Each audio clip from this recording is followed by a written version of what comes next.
नमस्कार विद्यार्थी, आज आपण निबंध लेखन पाहूया. पुढच्या लेक्चर मध्ये आपण व्याकरण बघितलं होतं. हेही व्याकरणचा एक प्रकार आहे. रायटिंग स्किल मध्ये निबंध लेखन कसे करतात आणि किती प्रकारच्या निबंध लेखन आहे हे आज आपण पाहूया.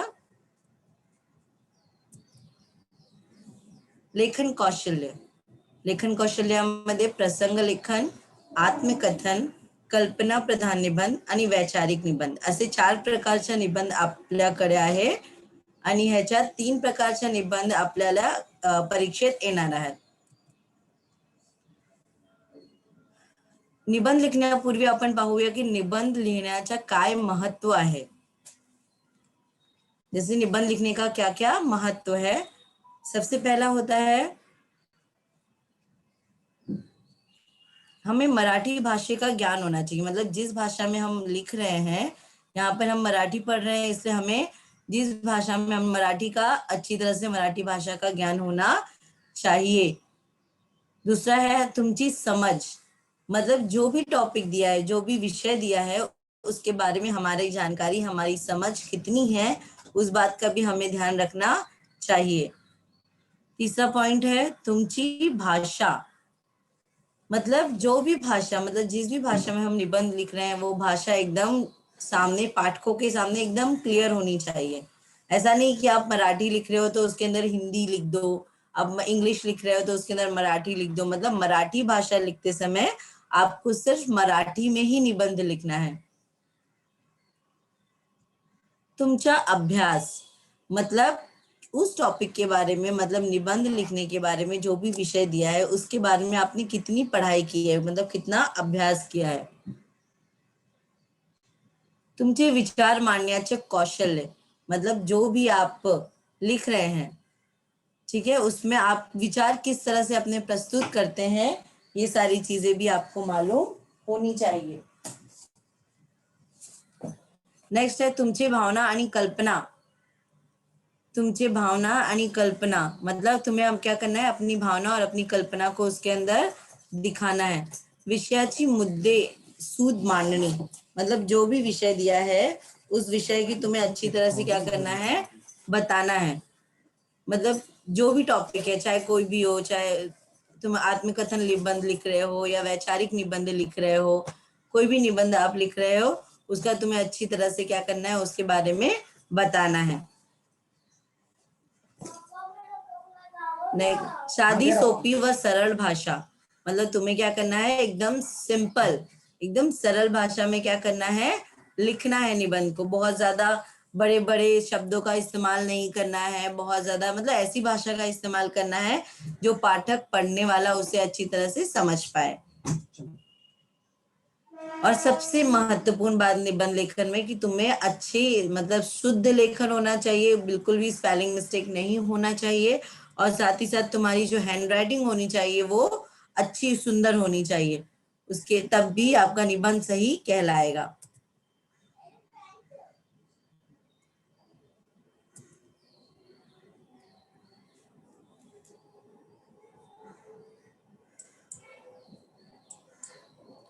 नेक्स्ट है, सबसे पहला हमारा टॉपिक आएगा प्रसंग लेखन.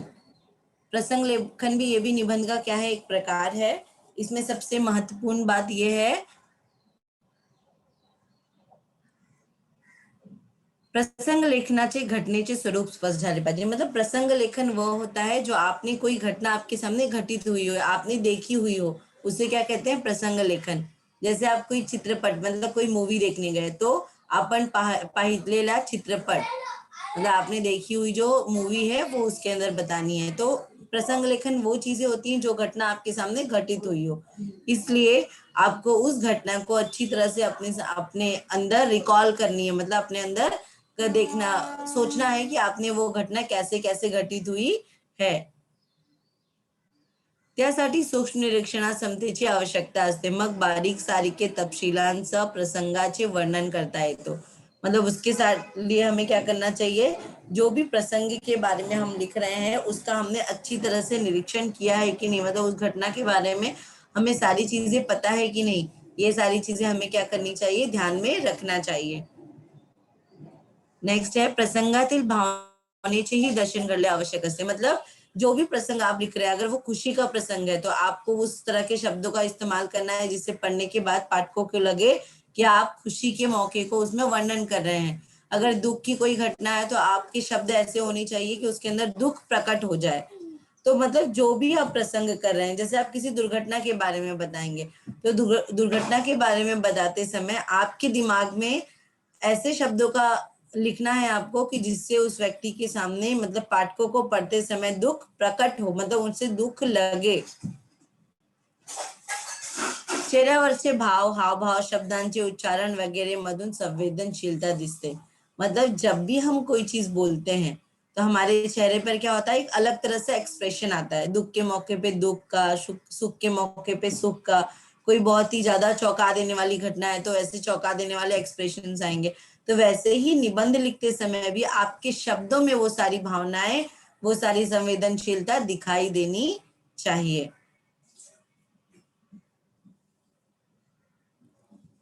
नेक्स्ट है हमारा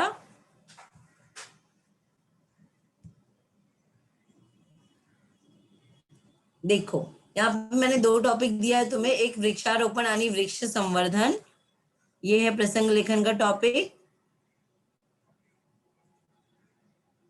वृक्षारोपण यानी वृक्ष संवर्धन, मतलब आपके विद्यालय में क्या हुआ है, वृक्षारोपण हुआ है और वृक्षों के संवर्धन, वृक्षों की सुरक्षा के लिए बढ़ावा देने के लिए क्या क्या किया जाए, ये सारी चीजें क्या हुई है।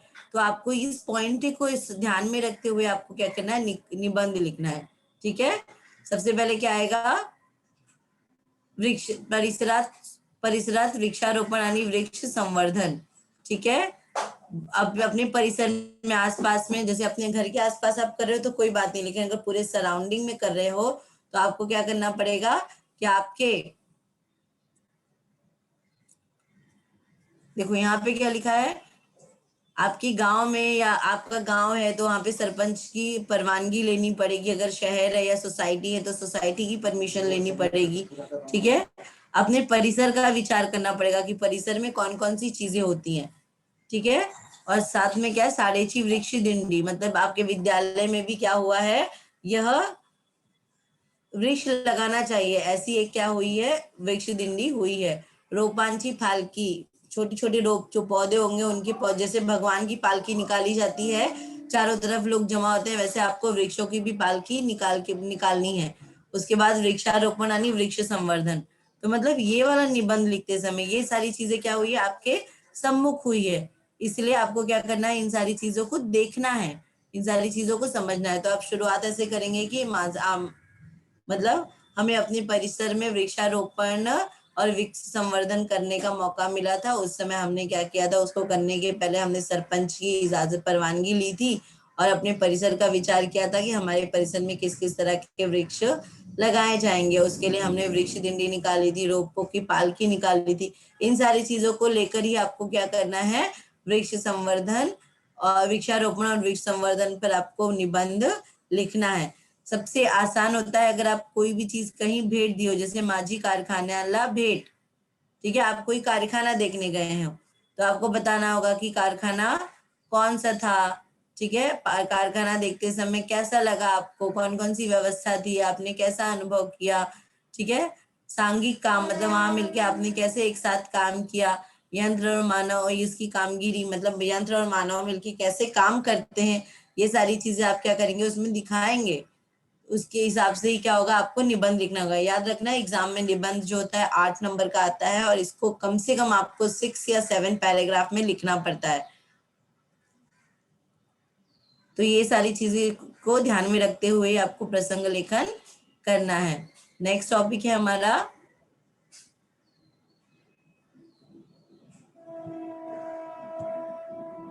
आत्मकथन। मतलब आत्मकथन हम लोग किसका करते हैं, निर्जीव वस्तुओं का। ज्यादातर क्या होता है, निर्जीव वस्तुओं का ही हम क्या करते हैं, आत्मकथन करते हैं, या तो वृक्षों का आत्मकथन करेंगे, नदियों का करेंगे, किसी जानवर का करेंगे। मानसन प्रमाणेच अन्य प्राणी, पक्षी, जलचर, वनस्पति याना भाव भावना या दुखे दुख सुख दुखे असतात, मतलब मनुष्यों की तरह ही प्राणियों को भी, पक्षियों को भी, समुद्र में रहने वाले जलचर को भी, वनस्पतियों को भी, इन सारी चीजों के अंदर भी क्या होती है, भावनाएं होती हैं। ठीक है। तो और मानसन प्रमाणे निर्जीव वस्तु ही सुखे दुखे वगैरह भाव भावना असत असे माने। और एक तो ये जो सजीव वस्तुएं हैं उनके अंदर भावनाएं होती हैं, दूसरी निर्जीव वस्तुएं जो हैं उनको भी क्या होता है, दुख सुख वगैरह ये सारी चीजें होती हैं, ऐसा हमें मानना है, ऐसा हमें अज्यूम करना है।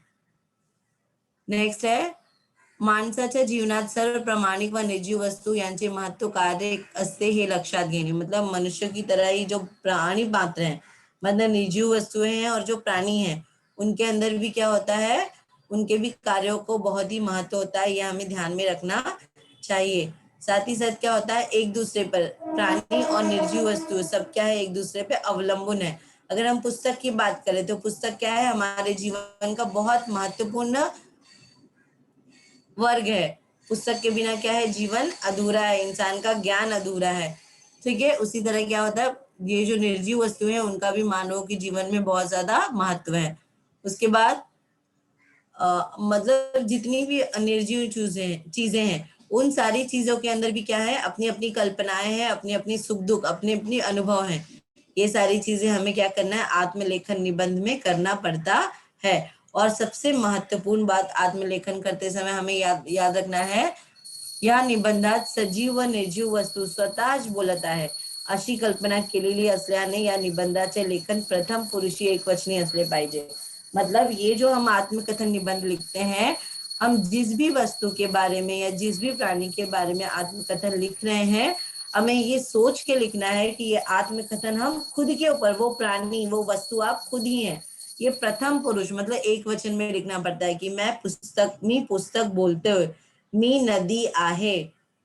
ठीक है। मतलब खुद के ऊपर लिख के लिखना है कि मी, मतलब सोचना है कि आप खुद ही निबंध हो, आप खुद ही पुस्तक हो। इस बात को ध्यान में रखते हुए आपको क्या करना है, निबंध लिखना है।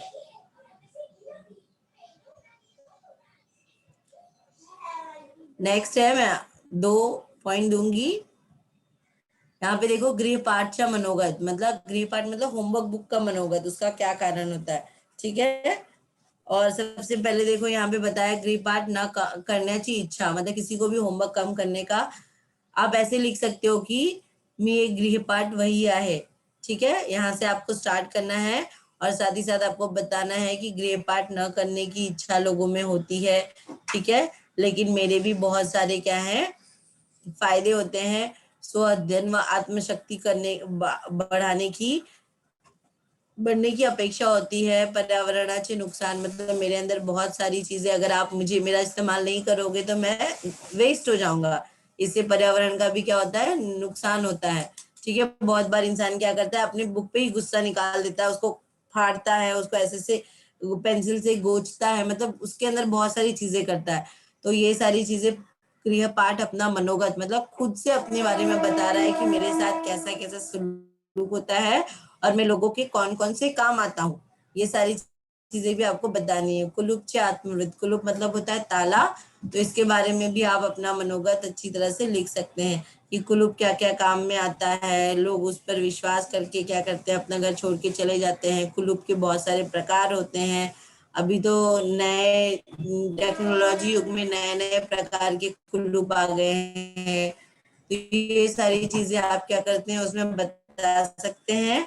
और इवन 9th स्टैंडर्ड में तो आपको एक लेसन भी है कुलूप करके, तो आप वो उससे भी क्या कर सकते हैं, अपना एक चीज हमेशा, बहुत सारे निबंधों को अच्छी तरह से पढ़ना है। जब तक अगर अच्छी तरह से आप पढ़ेंगे नहीं, तब तक आपको निबंध नहीं लिखने आएगा। इसलिए आपको बहुत सारी चीजों के बारे में जानकारी हासिल करनी होगी और उसके लिए आपको बहुत बहुत पढ़ना पड़ेगा।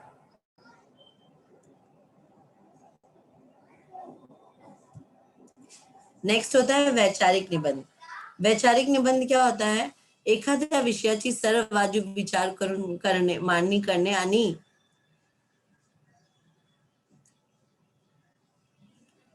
करणे आणि त्यात स्वतःचे विचार मुद्दे सूदपणे मांडणे याला वैचारिक लेखन म्हणतात। मतलब किसी भी टॉपिक के बारे में अच्छे से सारी चीजें पढ़ लेना और उसके बारे में उस टॉपिक के बारे में अपने विचार व्यक्त करना, वह क्या होता है, वैचारिक निबंध होता है। ठीक है। या प्रकारात दिलेले विषय हे आपल्या अवतीभोवतीच्या परिस्थितीतलंच असतात। मतलब इस प्रकार का जो विषय होता है वो अपने चारों तरफ ही क्या होता है, ऐसी परिस्थिति हुई रहती है, उसके बारे में ही ये क्या रहता है, विषय रहता है। ही परिस्थिती कशी आहे, ती कोणत्या त्रुटी आहे, या त्रुटी मागे कोणती कारणे आहे, ही कारणे कशी दूर करता येतील, या मार्गात कोणत्या अडचणी संभावतात व अडचणी कशा दूर करायच्या, या सर्व प्रकारच्या उहापोह या प्रकारच्या लेखनात अपेक्षित असतो। मतलब इस निबंध में क्या होता है, ये परिस्थिति मतलब जैसे हमारे यहाँ जो परिस्थिति हुई वो क्यों निर्माण हुई, उसका क्या कारण था, उसमें क्या गलती थी, किस कारण अगर होता तो ये नहीं होती थी। मतलब ये सारी संभावनाएं, जो सारी चीजें हो सकती हैं, उसे आपको क्या करना है, निबंध में बताना है। आपल्या विचाराला अनुकूल मुद्दे लक्षात घेतले पाहिजे। मतलब जो भी आप बता रहे हैं उस विचार को अच्छी तरह से आपको मुद्दे देकर, मतलब एग्जाम्पल देके आपको क्या करना है, प्रस्तुत करना है। विरुद्ध बाजू कशी चुकीची है, मतलब अगर सामने वाला कोई बात बोल रहा है जो आपने देखा है वो कैसे गलत है, उसको सही साबित करने के लिए क्या करना है, अपने आपको मुद्दों को बताना है। या लेखनाची भाषा भारदस्त असली पाहिजे। मतलब ये जब हम लिखते हैं तो इस लेखन की भाषा कैसी होनी चाहिए, एकदम सही सटीक होनी चाहिए। मतलब आपको क्या करना है, अपनी बातों को बताने के लिए आपको सटीक शब्दों का इस्तेमाल करना है। यहाँ पे भाषा के वैचारिक निबंध में कैसी होगी, अच्छी अच्छी शब्दों का इस्तेमाल करके आपको अपनी भाषा को प्रस्तुत करना है। विद्यार्थ्यांनी स्वतःचे विचार स्वतःच्या शब्दात मांडणे अपेक्षित आहे। मतलब खुद के विचार को आपको खुद ही के शब्दों में यहाँ पर प्रस्तुत करना है।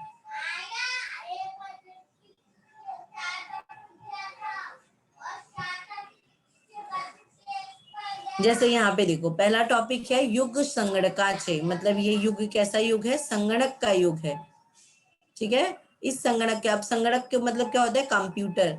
तो कंप्यूटर के बारे में आप बहुत सारी चीजें लिख सकते हो कि ये जो कंप्यूटर का युग है वो किस तरह से आया है, कंप्यूटर का जन्म कैसे हुआ है, कंप्यूटर के बारे में लोग क्या सोचते हैं, इससे क्या क्या फायदे हैं, कागजी गरज। देखो यहाँ पे टॉप पॉइंट दिया है,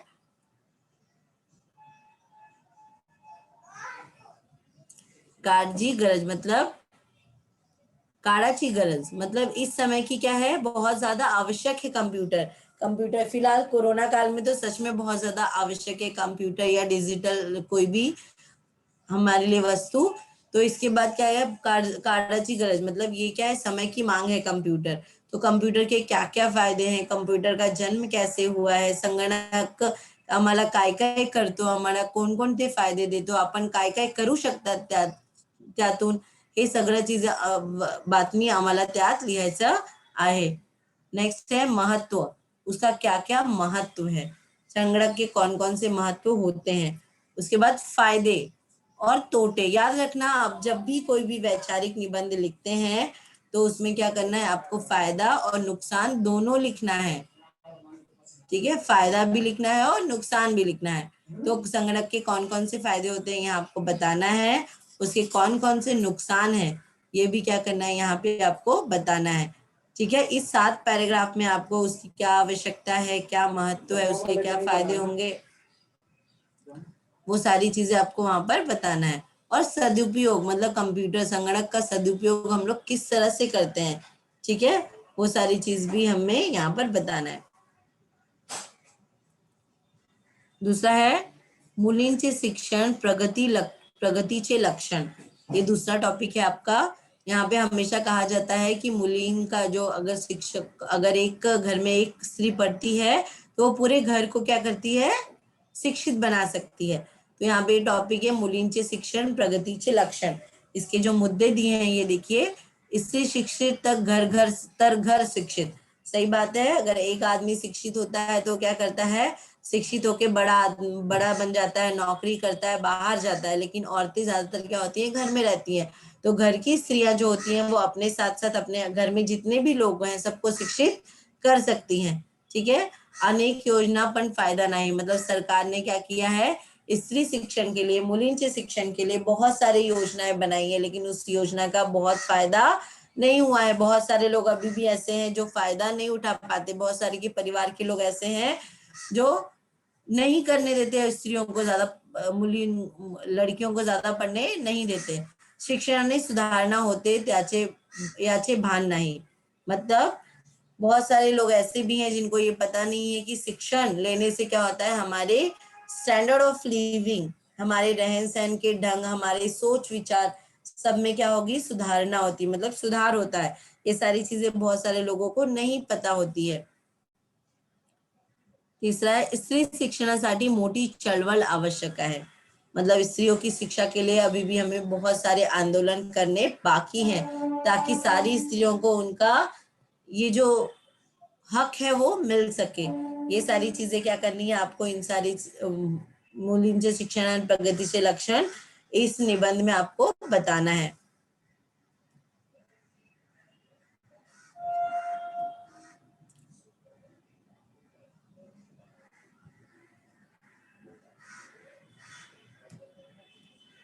इस प्रकार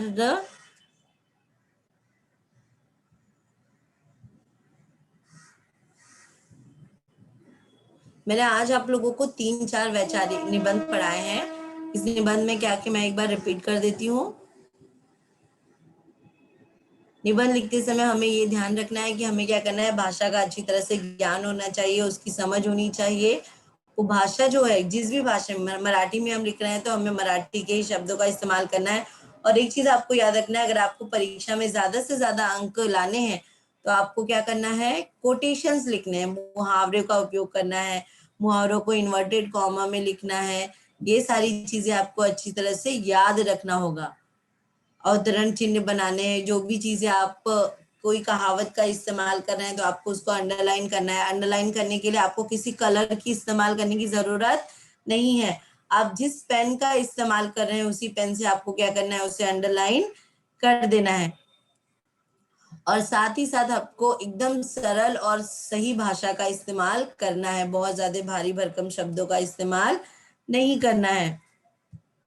आत्मकथन लिखते, प्रसंग लिखते समय आपको जो घटना आपने, मतलब जो भी चीज का आपने निरीक्षण किया है, ठीक है, कहीं आप घूमने गए हो, किसी मेले में गए हो, किसी कारखाने में गए हो, ठीक है, ये सारी चीजें आपको क्या करनी है, जैसे का तैसा वहां पर लिखना है। आपने वहां पे कौन कौन सी चीजें देखी, आपको कौन कौन से अनुभव हुए, ठीक है, आप लोगों को उससे क्या क्या फायदा हो सकता है, आपको कितना मजा आया, आपको कितना किस बात से दुख हुआ, ये सारी चीजें आप क्या कर सकते हैं, प्रसंग लेखन निबंध में बता सकते हैं। आत्मकथन सबसे ज्यादा आपको इसमें क्या करना है, सोचने की आवश्यकता है कि एक निर्जीव वस्तुओं के पास भी क्या होती है, भावनाएं होती हैं, उनके सुख और दुख कैसे होते हैं, उनके अंदर कौन कौन सी भावनाएं होती है। जैसे आप फूल की आत्मकथा लिख रहे हैं तो फूल का उपयोग कहाँ कहाँ होता है, उसका स्टार्ट तो आप ऐसे ही करोगे, मी फूल है, ठीक है, फूल का जन्म कैसे हुआ है, ठीक है, कहाँ कहाँ उसे रखा गया है, उसके बाद उसकी क्या अवस्था हुई है, कहाँ कहाँ वह गया है, ठीक है, वो सारी अवस्था आपको वहां पर लिखनी है। और एक चीज हमेशा याद रखना, आत्मकथा लिखते समय भी क्या करना है, आपको उसका पॉजिटिव मतलब और नेगेटिव दोनों चीजें बतानी है कि उसके साथ अच्छा क्या क्या हुआ, किन किन लोगों ने उसके साथ अच्छा किया और किन किन लोगों ने उसके साथ बुरा किया, और लास्ट में आपको उसका निष्कर्ष भी लिखना है, ठीक है। तो मैंने अगर कह दिया कि चलो टीचर ने कहा था 7 पैराग्राफ लिखना है, तो 7 पैराग्राफ का मतलब ये नहीं कि आप 3-4 लाइन में लिख दो, कम से कम 100 से 120 शब्दों में आपका निबंध होना चाहिए, क्योंकि ये 8 नंबर का आता है और 8 नंबर के लिए आपको थोड़ा सा ज्यादा लिखना पड़ेगा, मतलब कम से कम एग्जाम का जो पेज होता है उसका 1-1.25 पेज तो आपको निबंध लिखना ही है।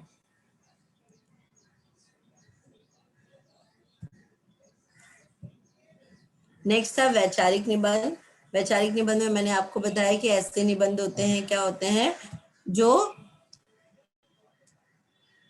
आपने आपके सामने जो चीजें हैं, मतलब किसी भी चीज के बारे में आपको अपने विचार व्यक्त करना है। जैसे अभी कोरोना का समय चल रहा है, ठीक है, तो आ सकता है कि कोरोना काल या कोरोना एक भयंकर रोग, भयंकर बीमारी, ठीक है। और कोरोना जो है क्या है, पैंडेमिक है, एक तरह का महामारी है, कोरोना महामारी, ठीक है। तो इसके बारे में आप जो चीजें, आप तो कोरोना के बारे में जानते हैं अच्छी तरह से, सारी चीजें आप उसको अच्छे से इलेबरेट कर सकते हैं, बता सकते हैं उसको।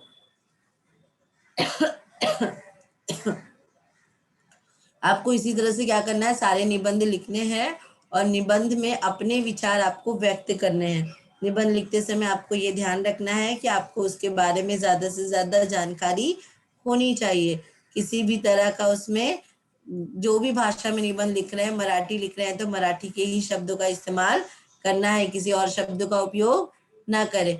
निबंध लिखते समय आपको यह भी ध्यान रखना है कि आपकी भाषा कैसी होनी चाहिए, सरल, सादी, सोपी, और उसमें व्याकरण का ध्यान रखना है, बिल्कुल भी आपको ग्रामेटिकल मिस्टेक नहीं करना है। और सबसे ज्यादा आपको क्या करना है, अपनी हैंड राइटिंग का ख्याल रखना है, अच्छे अच्छे साफ सुंदर अक्षरों में आपको क्या करना है, यहाँ पर लिखना है, क्योंकि निबंध लेखन में ही आपको हैंड राइटिंग का बहुत ज्यादा महत्व होता है।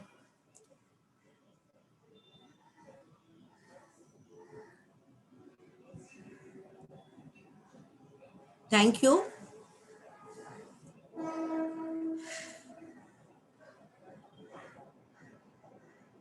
किसी को कोई प्रश्न पूछना है तो वो पूछ सकता है।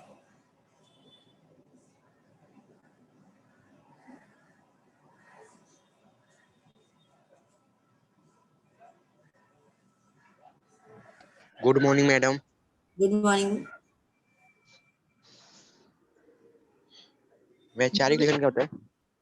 हाँ सर, हाँ बेटा। वैचारिक लेखन म्हणजे काय? वैचारिक लेखन म्हणजे तो लेखन असतात ज्या लेखन मध्ये आपण आपल्या विचार प्रस्तुत करू सकता, मतलब जैसे संगणक लेखन अभी मैंने तुम लोग को बताया, संगणक युग, मतलब जैसे कोई संगणक के बारे में अपने विचार व्यक्त करो, आप क्या सोचते हो, उसके क्या फायदे हैं, क्या नुकसान है, ये सारी चीजें, ठीक है। तो आपको जैसे संगणक हो गया, मोबाईलच्या फायदे किंवा तोटे, ऐसे वैचारिक जिसमें आप अपने खुद के विचार रख सकते हो कि आपको इससे क्या पता चलता है कि इसका फायदा क्या है और इसका नुकसान क्या है, या इससे हमें कौन कौन सी मदद मिलते हैं, वो क्या होता है, वैचारिक निबंध होता है। आत्मकथन म्हणजे काय? आत्मकथन मतलब होता है कि वह निबंध आत्मकथन है जिसमें कोई भी निर्जीव वस्तु, प्राणी, जलचर, इन सारी लोगों के को आप खुद समझ कर, मतलब आप खुद समझेंगे कि आप क्या है, नदी हैं, आप फूल हैं, आप किताब हैं, आप बेंच हैं, ये सारी चीजें आप अपने ऊपर करेंगे और निबंध लिखेंगे, उनको क्या क्या मतलब कैसे कैसे दुख होते हैं, उनको क्या क्या खुशियां मिलती हैं, वो लोगों की सहायता किस तरह से करते हैं, तो ये सारी चीजें आप खुद बनकर आपको क्या करना है, वहां पे लिखना है। Thank you madam. Thank you बेटा।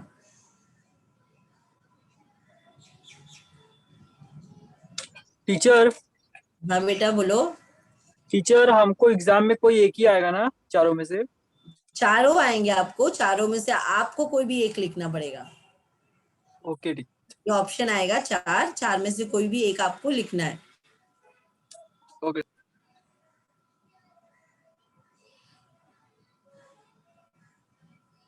नेक्स्ट, और किसी को कुछ पूछना है? टीचर हाँ बेटा बोलो। टीचर अगर निबंध में या आत्मकथा में अगर हम लोग से एक वर्ड भी मिस्टेक हो जाता है तो उसके लिए उसका भी मार्क्स कटता है? हाँ, ऐसा रहता तो है कि आप कोशिश करिए कि कम से कम क्या करिए, स्पेलिंग मिस्टेक करिए, क्योंकि निबंध लेखन होता ही ऐसा है कि उसके अंदर स्पेलिंग मिस्टेक नहीं होनी चाहिए, इसके अंदर स्पेलिंग मिस्टेक का ध्यान रखना बहुत ज्यादा जरूरी होता है। ठीक है teacher, thank you. Next.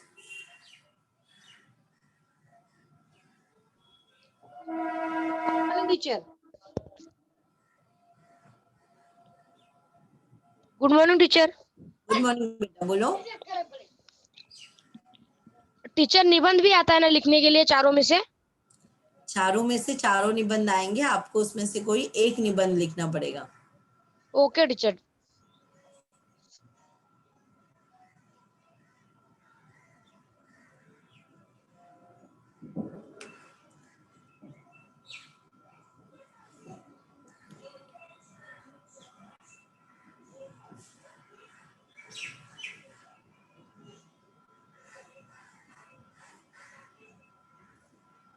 Yes, और किसी को कोई डाउट है? विद्यार्थियों, आज हमने निबंध लेखन पढ़ा। निबंध लेखन के 4 प्रकार हैं। तो आज हमारा निबंध लेखन यहाँ पर पूरा होता है। Thank you.